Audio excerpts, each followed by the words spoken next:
attention right now to the West Coast, where the residents are still reeling on the heels of Helene. Yeah, the storm is closing in on Tampa, which is where we find Local 10's Andrew Perez live in the storm zone.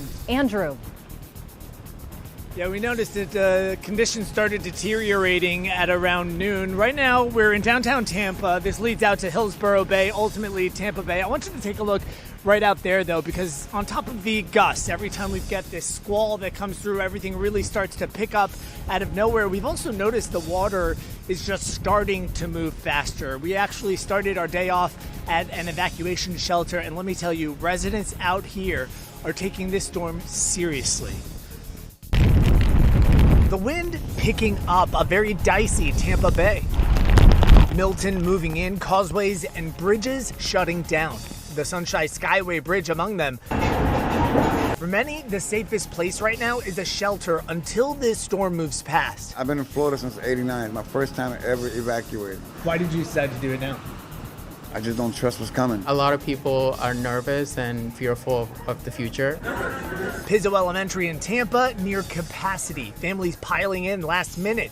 Hurricane Helene fresh on their minds. There's a lot of debris, especially in South Tampa and West Shore, Pinellas County, a lot of debris, and it's going to cause, I think, even more trouble. Went to the school to be safe. Children not understanding what exactly is going on. Just that it's all about safety, as the wind gust and the storm surge is just expected to get worse. And again, we still have quite a bit of time before we really start to feel the heavier impacts from this storm. Storm surge also not expected to hit its peak until much later this evening into tomorrow morning. So a lot of waiting and watching at this point. People, however, hunkered down. I'll send it back to you. All right, and actually not too much time because, we got more information on that coming right up for you. Welcome to the show. I'm Hot Rod Thompson, and tonight we're going to talk about Hurricane Milton. Floridians are bracing for that impact, literally, as we speak at the time of this show. All right, and we also got a special guest from the Grand Ole Opry that's going to be joining the show. We got Urban, we got Owens, we got Wetmore, and so much more. Get ready. This is What's Cookin' in Country.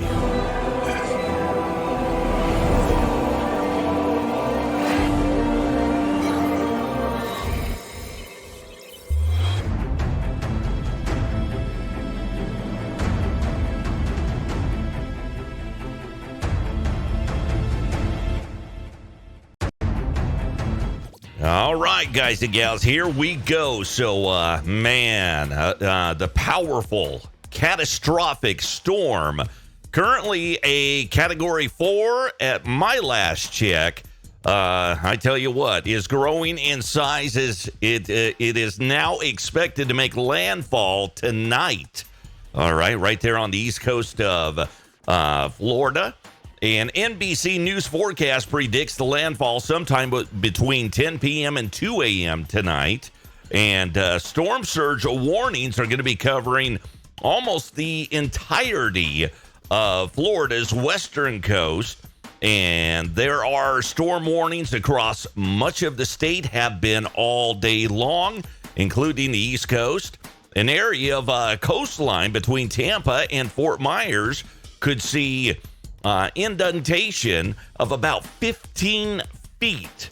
That is incredibly high. This is a horrible, horrible storm that is going to be hitting Florida. And all day today, Florida has been dealing with tornadoes. In fact, one local news agency actually caught one crossing a bridge live when they were on the air. Check this out. We're going to stay on top of this, and we've got Amy and Brett here in the studio as well. They're watching it. If you guys happen to see something while Andrew and I are getting the latest warnings, please yell. Obviously, the rain is picking up as that particular thunderstorm moves over that area, too. This is a very dangerous situation. Look, Trent, look at the water on the right side. There you go. See the water, Andrew? Right there. Right there's your rotation. That is the actual There it is. Oh, wow. There it is. There it comes. So again, right to east, that is the potential waterspout, potential tornado moving right over the Matlacha Bridge. Boy, oh boy. So look at this picking up, guys. This is why you shouldn't be on the roads right now. This is a great reminder that this vehicle is stuck right in the middle. This is why we told you guys you had to evacuate early this morning. So we have got a very distinct rotation showing up right now on the velocity images. This is passing over the Matlacha Bridge. This vantage point is looking from west, looking eastbound towards our studio. So this is going to continue to move over Matlacha, and you can see those intense winds really moving that camera around, and it seems to be getting worse as that rotation is moving right over the Matlacha Bridge. Wow. Unbelievable. There's almost zero visibility at this point. Just unbelievable here. Andrew, this has got to be it, right? This is it. Wow. And so talk to me a little bit, you guys. This is Amy joining Trent and Andrew. Talk to me about. Can we open Amy and Brett's microphone? Yeah, all mics are on. So, man, those first responders, you see, this isn't even really the thick of it, right? These are just those first few bands, Trent. This is that first main rain band that's moving through, and this was the one that we talked about in our morning coverage. Every single one of these cells was rotating. All right, we just got a new radar scan 2 is pulling right over the bridge as we speak, and you can see how intense the winds are in that circulation. Look at this. Look how bad this is right now. How long does something like this typically last for people who are in that area? These storms are racing off to the north. We've seen them as high as 55 miles per hour or as low as 30, and you can already see the view getting a little bit better for the Matlacha Bridge. So if that indeed was a waterspout / tornado, we just captured it live. We're going to stay. Oh, my goodness. And absolute chaos as far as that goes right there. And see, that's something that I just don't understand. That tornado literally coming across that bridge right there. People can obviously see something major is going on. And, man, how many cars right there that drove straight through it? Oh, my goodness. I hope everybody's okay. Now, this storm is going to track across Florida from west to east. In Orlando and the surrounding area, forecasters are warning of up to 15 inches of rain and said the city and the region face an extreme flooding of rain threat. A little bit more information regarding that, just really quick. I just got a news report in saying the eye, one part of the eye of Hurricane Milton has actually started to cross the shore right there. So a little bit more on that. Yes, it was a Category 5 earlier this morning. Originally a Category 5 Monday morning, but it's gone through some eye wall replacement cycles. Very natural for hurricanes to do this. So it's kind of been going back and forth. Now a Category 4, it'll likely still drop a category before landfall, but either way, still considered a major hurricane at landfall later today. Max sustained winds right now of 145 miles per hour and 175 mile per hour wind gusts. It's moving to the northeast at 17 miles per hour rather quickly. And this is still 200 or just under 200 miles southwest of Tampa, but some of those outer bands already making it into inland Florida, and that's why there are tornado warnings active and a tornado watch in place for the southern half of Florida. But look at this, it gets downgraded to a Category 3. That is still a very dangerous storm. With all of that rain piling in from Tampa to Orlando, this is showing you Wednesday at 7 in the evening. Watch what happens here. This still continues on its hurricane status as it moves inland. So this will still be a major storm moving through inland Florida.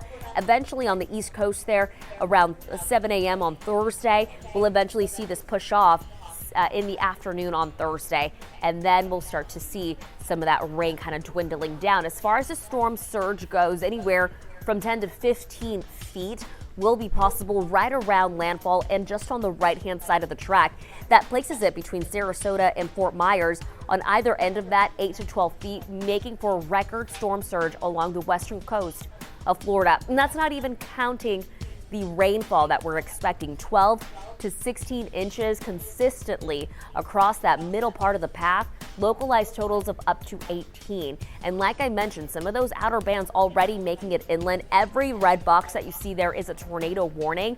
That's going to be pretty consistent the remainder of the day today, which is why that tornado watch is in place for the southern half of Florida, including Tampa and Sarasota.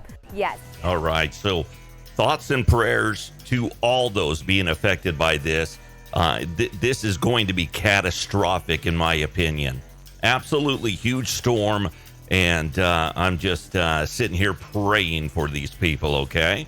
Well, let's go ahead and continue on here. A little bit brighter news on this situation. He became a country star singing instant classics about Alabama. Yes, the voice of a band named for the state, of course. Now he's about to join the likes of Merle Haggard, Dolly Parton, Willie Nelson, and Loretta Lynn as a certified icon. Of course, we're talking about the one and only Mr. Randy Owen. I always wanted a family. Me and Kelly did, and we wanted to raise them here. So whatever sacrifices I had to make, which is a lot, as far as financially and as far as career-wise, I mean, I wouldn't even hazard a guess how many thousands of dollars I've lost by not living in Nashville. I mean, it'd be no need to think about it because I didn't want to do it.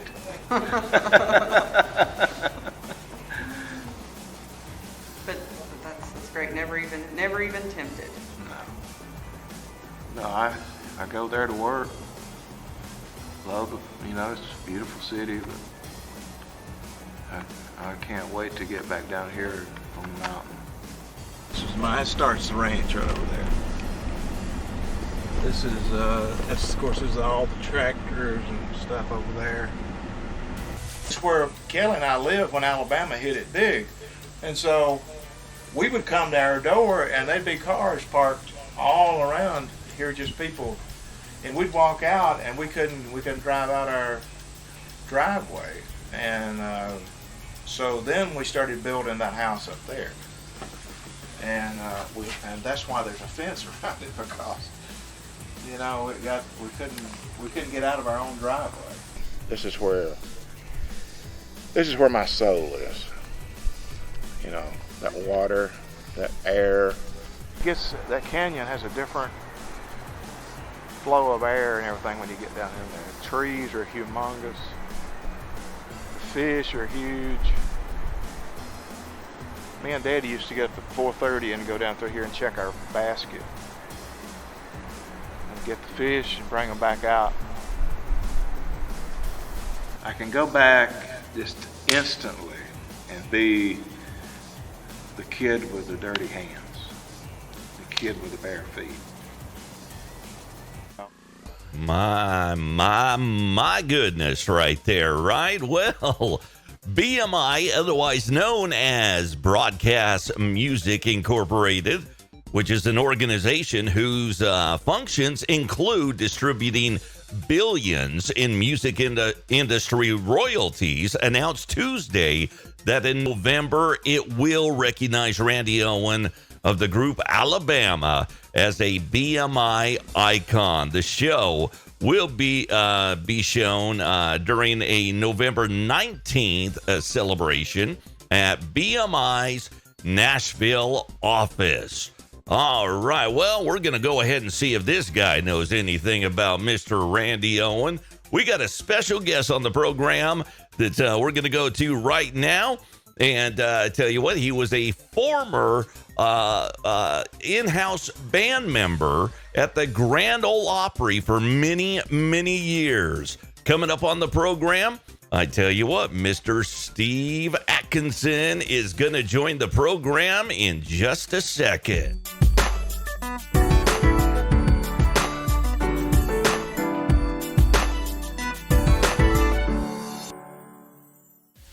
All right, there he is with his bright and shiny face, Mr. Steve. Thank you so much for joining What's Cooking in Country on this Wednesday night. How are you feeling today?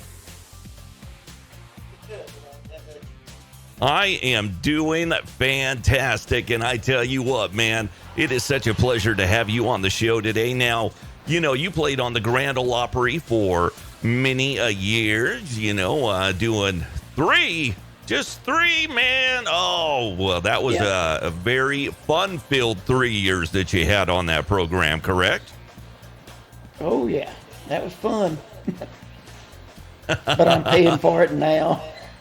Well, did you ever have any run-ins with Alabama, or in particular Mr. Randy Owen when you were playing there? Oh, yeah. I met Randy in 1983. He's a pretty nice guy, isn't he? Before I started. Yep, I had the pleasure of hanging out with Mr. Randy Owen myself, and very, very gentle, nice guy, very soft-spoken and everything, but one heck of a singer. So tell me a little bit more about the Grand Ole Opry. What is it like to be playing on that stage? It's different sitting in front of that red curtain. You sit behind it, you see a lot of stuff that the audience don't see. Oh, I'm sure those backstage moments are quite the deal. Fill me in. Have you ever had the opportunity? I'm sure you've stepped inside that infamous circle, and you know what that means. But have you ever played in there? Just to get the feel of playing where all those incredible legends played. Well, it was Mr. Roy Acuff's fault that I got up in that circle. He brought me out there. Oh, wow! And I guess know Cal Smith and Dale Reeves were the other two. Incredible. Well, I do know about one particular story involving Johnny Paycheck that kind of happened with you and him. You want to fill us in on that one? Yeah, it was his horse and his dare, and he would not do it, so I done it. I rode the horse on the stage. And I heard as soon as you got up on that stage that the police immediately threw you in handcuffs and kind of took you on your way. Yeah. Oh, well, my Johnny God. got me out. He better have. It was his horse. No, I'm just saying. Well, you've been around the country music world for a long time, Mr. Steve. And, let's go ahead and get this elephant out of the room, if we will. Because I was reporting on the situation with Garth Brooks here a couple of days ago. And if you've been living underneath of a rock, and you haven't heard about what happened with him, we can't say the R word on YouTube or any of our social networks. However, Mr. Garth Brooks being sued a week ago tomorrow is when it was announced for sexual assault. Former hair and makeup artist that it was actually started with Trisha Yearwood and later went on with Garth Brooks. Apparently, this happened in Los Angeles in 2018. So I personally, Steve, I've had the opportunity to spend some time with Garth and Trisha both, and I had my opinions. I thought they were really nice guys, nice people. I never saw this coming here. What are your thoughts? Well, Garth is he's not a real friendly person when he's off stage. Mm-hmm. To some of us, anyway. Yeah, some of us. Yeah, I caught him before he went on stage. So he was in nice mode then. Yeah, because a little bit nice.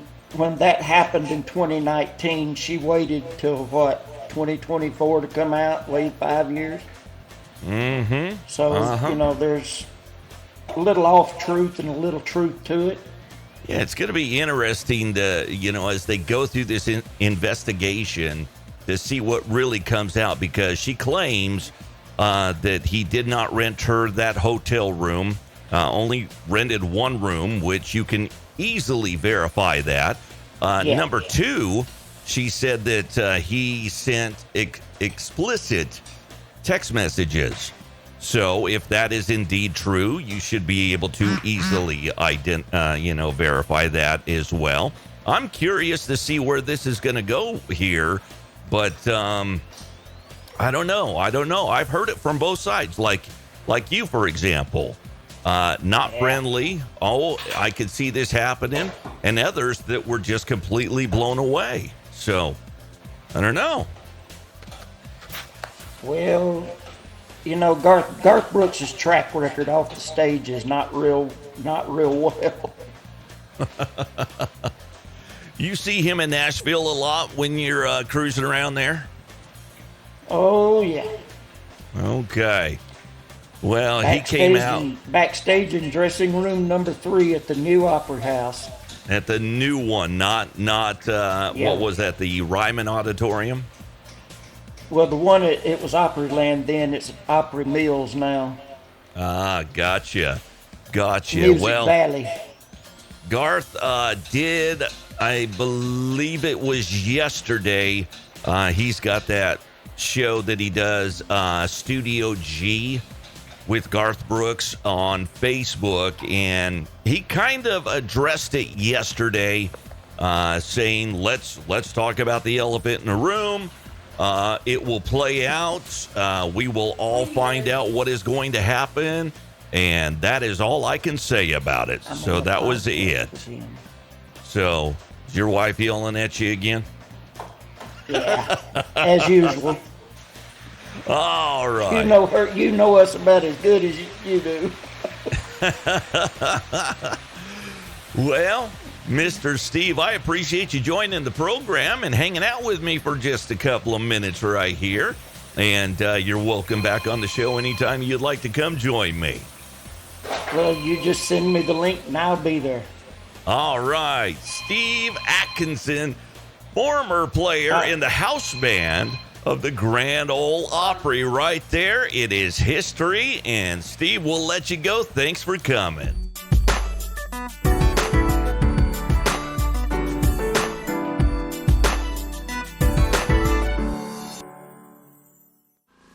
Oh, always awesome when you get good people like that on the show right there. I'm telling you. And such a pleasure to have that man on the show. Good friend right there. So let's keep it moving along here. We got a couple of more stories to chat with you about today. Country singer Tucker Wetmore. He's kind of the new guy on the block, and well, he reflected on how his faith guides him through the ups and the downs, of life. We kind of all go through that, right? Well, the 24-year-old musician who released his debut album, Waves on a Sunset, and launched his first headlining tour on Friday of last week. Well, like I said, he's a rising star in the country music scene. And during an interview on Fox News Digital, Wetmore explained how staying committed to his faith helps him stay on the path that he believes God has planned for him. This is what he had to say. I mean, I wouldn't be here if it wasn't for faith, and spiritually and musically, my faith that I have within my work and the music and stuff. But I mean, I pray every single day for just like random stuff, and my faith is it's hard in the line of work that I do to not slip up and not kind of fall off a little bit, and I catch myself when I do that, and then I lean on my people. I'm like, hey, I'm struggling really bad right now, and stuff like that. But then he always keeps me centered. He always brings me right back and be like, no, this is the path that I have for you, and I've never doubted that, but it is tough. It is tough at times, and I would be lying if I said it wasn't. But then I sit back and I'm like, no, this is this is it. And this is his path for me, and I just gotta sit back and trust and listen. Man, I love that faith right there. You know, Tucker, he told Fox News Digital that he was actually raised in a home next door to the Highway Tabernacle Church of God, where his grandfather was a pastor. And he recalled that much of his childhood was spent at the church, where he routinely, there we go, attended Sunday services, played basketball and hide and seek, and had sleepovers with his cousins and family members on the altar. So good luck to that man right there. I think he's going to go far in the country music world. Okay. Well, it looks like it's gonna be our final story of this show here today. And once again, I do appreciate you hanging out with me. You know that man right there. Yeah, little Keith Urban, 4-time Grammy winner and 2-time Country Music Association Entertainer of the Year. Keith Urban, he has been tapped to do a big old party. Yeah, he's going to be hosting the next edition of CBS's New Year's Eve Live, Nashville's Big Bash. So what was it like moving from Australia to Music City all those years ago? Here he explains. And I had a lot of things to learn. I had to learn a lot more about songwriting and making records. And Nashville was a phenomenal town for all of that, learning so much about songwriting and making records. So both a tough place, but a supportive place as well? Yeah, for me it was, because it's a town that thinks it's a city, you know? That's how I view Nashville, and I love it for that. It's becoming a big city, but it's still got for me, a really beautiful town spirit about it. So where I'm from in Australia, Brisbane, it's the same sort of thing. It's very rural. Queensland's a rural state. And so when I got to Nashville, I didn't feel too far removed from Australia, really. It felt very familiar to me. And you've gone from here to now being a very important part of this town. Well, I've been fortunate to have a lot of support and a lot of luck, and what do they say? The harder I work, the luckier I get, right? But I love that Torth and Porter's still here. We just did a record release party here last week, and it was, inside hasn't changed radically, so it's kind of nice to be here again. It's still here in the Country Music Hall of Fame, where your guitars are. Yeah. Just around the corner, pretty much. Yeah, it's crazy. I mean, I don't know. There's something symbolic about that somehow. Very much. Yeah. No, it's surreal on one hand, and then quite real because of the length of time it's taken to get there. Yeah. Yeah, it's been a long road. I remember him from way back when he first came to town. Well, as previously announced, Kane Brown and Jelly Roll will join Urban from downtown Music City's bicentennial mall stage. Trying to get my tongue undone here. Entertainment Tonight's Rachel Smith will also return as a co-host, and the event will air December 31st from 8 to 10 p.m. Eastern Pacific, at 10:30 p.m. to 1:30 a.m. Eastern and Pacific on CBS, and stream on Paramount Plus. Wow, we have made it, my friends. Thank you so much for coming out and hanging out on the show with us. Do appreciate that. I want to give a big thank you once again to Mr. Steve Atkinson of the Grand Ole Opry for joining the program tonight. Such a pleasure to sit down and chat with people like that. I love that. Those memories, I can only imagine, right? Maybe you can too. Well, that is going to wrap things up for us tonight. And right below, QR codes for Venmo and Cash App. If you have the ability, thank you so much. It would help us out a tremendous lot, because it does take a lot to put these shows together. And every little bit helps. I'm just saying. All right. With that said, make sure you tell the ones you love that you love them.